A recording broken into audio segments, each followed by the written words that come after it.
DIY, happy Valentine's! So for today's video is another backdrop design ideas tutorial. So dito naka-pleats yung ating backdrop stand. Ang full video tutorial dito ay na-upload na natin sa ating YouTube channel. Hanapin niyo lang. So first natin gagawin ay hahatiin natin yung cloth natin. So yung gamit na cloth ko ay Salt Jenna. Then ang lapad ay 60 inches width. Then ang haba na ginamit ko na tela ay nasa 8 yards. So dahil side to side yung gagawa natin ng scallop curtain. So hinati ko yung cloth natin. Pagkatapos natin maisampay maayos at lagyan ng thumbtacks para hindi matanggal. So next natin gagawin ay magsampay ulit tayo ng another cloth. Ayan. Then lalagyan natin ng panali para talian natin dahil gagawa tayo dito ng scallop. Then ifo-fold natin paakyat. Ganyan. Para magkaroon siya ng scallop sa gitna at talian natin dito sa kabilang side. So ang magagamit lang natin na cloth dito ay 2 yards lang. Sobra na yung 2 yards. Next naman dito naman tayo sa side to side natin na curtain scallop. Unahin muna natin dito sa left side. So maglalagay lang tayo ng panali dito sa hook natin para matalian natin yung ating cloth. Then ifo-fold natin. Sa mga nagtatanong kung anong gamit natin panali ay tie wire. Mabibili mo siya sa school supply or sa hardware. Pagkatapos natin magawa yung ating curtain scallop at natalian na natin, then gagawa tayo dito ng tatlong fold para sa ating basic rose flower. So magme-measure lang tayo ng 7 inches, then i-fold natin at talian. Then gagawa ka ulit ng dalawa pang folds para maging tatlong fold.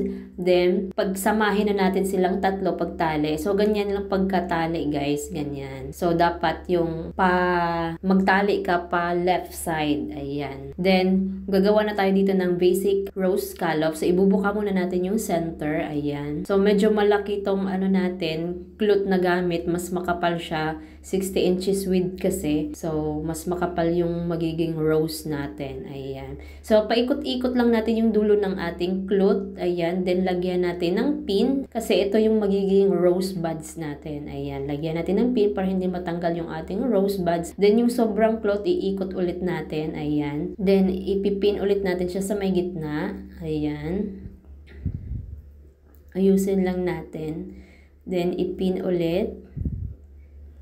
Then, may sobra pa siyang cloth ng konti kasi nga malapad yung cloth na ginamit natin. Ayan. So, i-continue lang natin yung another folds. Ibuka muna natin yung another folds. Then, isiksik natin yung isa. Isiksik natin sa isa't isa. Ayan. Then, i-continue natin siya paikot. Ayan. So, ganun din dun sa kabilang side.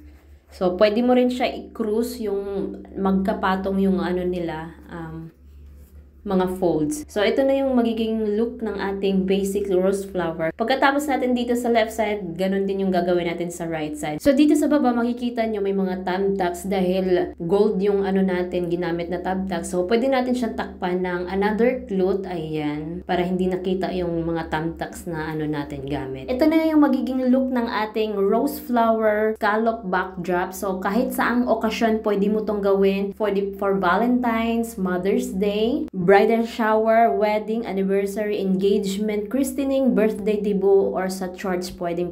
Palitan nyo lang yung color combination kung ano yung color motif nyo sa inyong mga okasyon. So, dahil Valentine's nga, dagdagan natin ng mga artificial orchid string at yung love na balloon. Napaka-perfect niya, simple at napakadaling gawin. Don't forget to like, subscribe, at i-hit ang notification bell para lagi kayong updated at pakishare na rin itong ating video para mas marami makanood, matuto at magkaroon ng ideas. Maraming salamat!